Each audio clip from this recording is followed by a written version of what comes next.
تو جناب زینب وہاں سے اٹھ کے، ہماری خواتین ہر بات پہ روتی ہیں، دکھ ہیں کہ ختم ہی نہیں ہوتے، جناب زینب پیچھے سے اٹھیں پردے کے پیچھے سے، اور جب اپنی گرجدار آواز میں انہوں نے گفتگو شروع کی تو وہاں ایک نابینا بزرگ بیٹھے تھے جو مولا علی شیر خدا کی بارگاہ میں حاضری دیا کرتے تھے۔ جب سیدہ زینب نے خطبہ شروع کیا نا تو وہ بزرگ چونک گئے، اور وہ نابینا تھے تو ساتھ والے آدمی کا گھٹنا ہلا کے کہنے لگے، علی آ گئے دربار میں، علی کی آواز ہے، علی بول رہے دربار دمشق میں، وہ زینب کا خطاب منبر پہ علی بول رہے ہوں جیسے، علی آ گئے، وہ گرج آواز میں، وہ تنتنا، وہ دبدبا، وہ وزاداری، وہ ان کی بات میں صداقت، کانپ گئی ہر چیز دربار کی۔ اور امام زین العابدین بیمار بھی تھے، مسافر بھی تھے، پریشان بھی تھے، لیکن جب یزید سے انہوں نے کہا نا مجھے خطبہ دینے دے، تو چند منٹ گفتگو کی امام زین العابدین نے، تو کہنے لگا اذان پڑھو جماعت کرائیں، اس لیے کہ ان کی باتوں میں وہ حق ہوتا ہے۔ میں تو امام علی مقام رضی اللہ تعالیٰ عنہ اور یزید کے معاملے میں ایک ہی بات سمجھا ہوں، سب کو پتا تھا یہ حسین ابن علی، سب کو پتا تھا حق ان کے ساتھ ہے، سب جانتے تھے ان سے زیادہ عظمت کسی کی نہیں، لیکن اپنے نفس کی خواہشوں پر کنٹرول نہیں کر سکے۔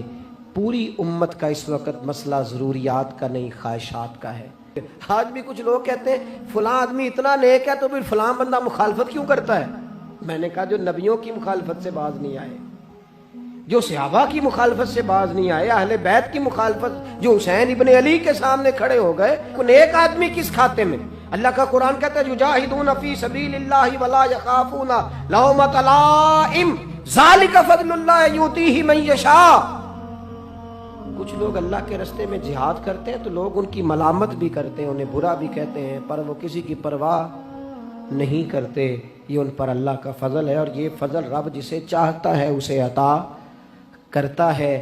آپ حضرات آج اس محفل سے یہ لنگر لے کے جائیے گا کہ کہیں میری روحانیت کے سامنے میری نفسانی خواہشات تو نہیں کھڑی ہو گئی، تھوڑا سا 2 قدم پیچھے ہٹنا ہے، ہم نے امام علی مقام سے فیض لینا ہے، امام حسین کی عظمتوں کو سلام کرنا ہے۔ سر اٹھا کے جینا چاہتے ہو تو امام حسین کا طریقہ اپنا لو، ان کے رستوں کے مسافر بن جاؤ، زندگی وقار کے ساتھ گزرے گی، خودداری کے ساتھ گزرے گی۔ آپ دیکھیے حضرت فاروق اعظم رضی اللہ تعالیٰ عنہ نے مسئلہ بیان کیا، تو جناب فاروق اعظم رضی اللہ تعالیٰ عنہ نے اس مسئلے میں عورتوں کے مہر کے متعلقہ، جو حق مہر ہوتا ہے خاتون کا، اس کے متعلقہ جناب عمر نے کوئی مسئلہ بیان کیا۔ تو آپ جمعہ پڑھا کے باہر نکلے تو ایک خاتون کھڑی تھی دروازے پر، کہنے لگی امیر المومنین حد ہو گئی ہے، آپ عورتوں کو مہر لینے پر پابندی لگا رہے ہیں، اتنا لینا اتنا نہ لینا، اور اللہ رسول نے کھلی اجازت دی ہے جتنا مرضی لے لیں۔ اس خاتون نے دلائل پیش کیے۔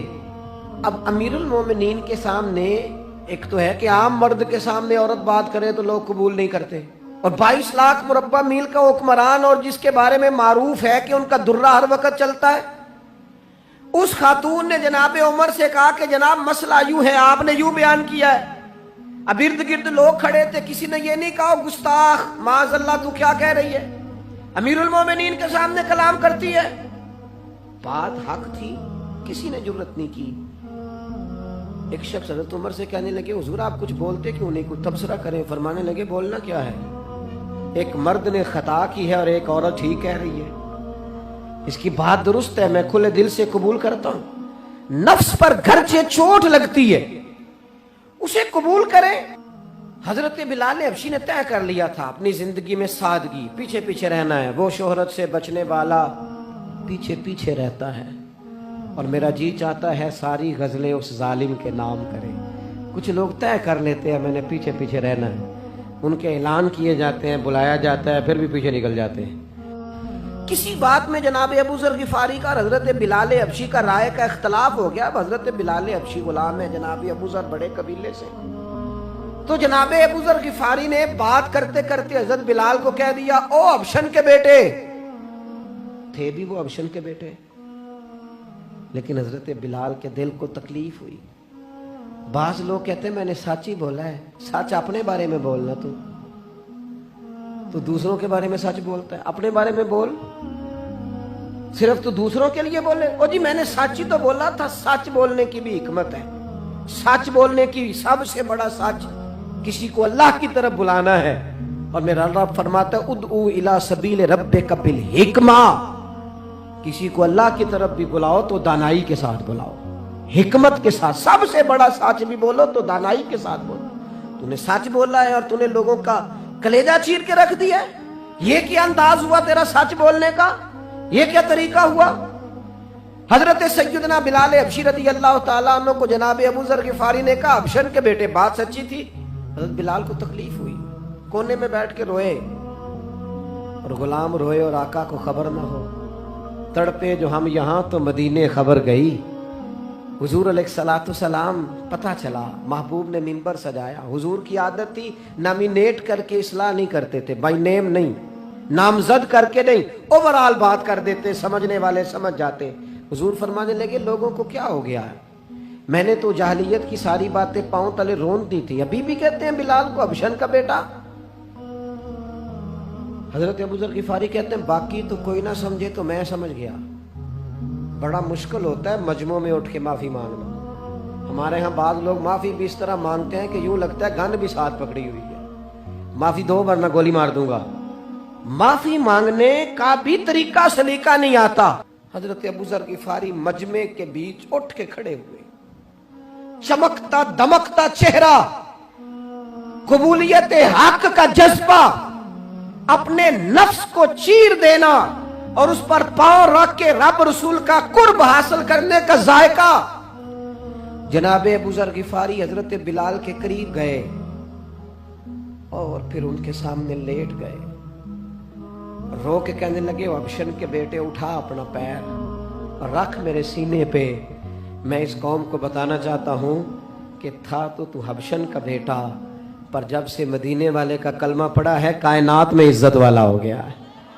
یہ دیکھو کس نے ذروں کو اٹھایا اور صحرا کر دیا, کس نے قطروں کو ملایا اور دریا کر دیا, کس کی حکمت نے یتیموں کو کیا در یتیم اور غلاموں کو دنیا بھر کا مولا کر دیا.